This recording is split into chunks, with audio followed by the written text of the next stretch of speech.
Հայոց ցեղասպանությանը արդարացի գնահատական տալու պայքարը 100-րդ տարելիցից հետո չի ավարտվել։ Պատմության ինստիտուտի տնօրենի խոսքով քաղաքականությունն է փոխվել։ Առաջ է տարվելու պահանջատիրության հարցը, որն ամրագրվել է համահայկական հռչակագրով։ Պատմաբանն առաջարկում է հայոց ցեղասպանության մասին խոսելիս օգտագործել նաև պատրիոտիտ տերմինը՝ հայրենազրկումը։ Մեզանում տեղի է ունեցել հայրենազրկում, որը որ հավասարապես ցեղասպանության հետ մեկտեղ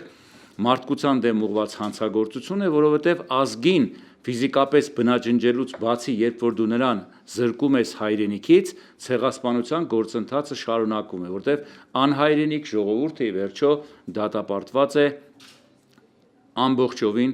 բնաջնջման։ Մելքոնյանը վստահ է, որ 1915-ին մեծ կորուստներից հնարավոր էր խուսափել կամ մեղքի մեր բաժինը։ Ըստ նրա պատմությունից հայերը դասեր քաղել են, դրա վկայությունը համարում է 88-ի շարժումը։ Այժմ հայրենի նոր տարածքների կորուստը անթույլատրելի է։ Պատմաբանը համոզված է, որ Ադրբեջանին տարածքներ զիջելը նշանակելու է նոր ցեղասպանություն։ Այս միտքը պետք է հասցնել միջազգային հանրությանը։ Միթիս հողի հանձնումը հավասարազոր է, որ թշնամու թնդանոթները, գրադները եւ զանազան այլ տեսակի զինատեսակներ մոտենում են անմիջապես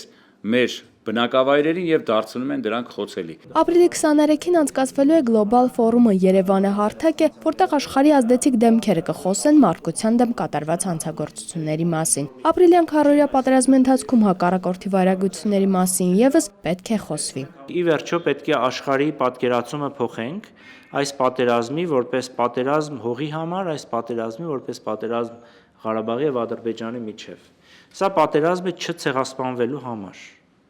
Մեր հակառակորդը ցույց տվեց, որ իր ցանկացած հաջողություն դա ցեղասպանություն է։ Պատմաբանները անխուսափելի են համարում Արցախի ճանաչումը, ինչը բնակչության անվտանգության եւ նոր ցեղասպանության կանխման միակ երաշխիքն է։ Նազելի Գրիգորյան, Ալբերտ Գալստյան, ժամը լրատվական։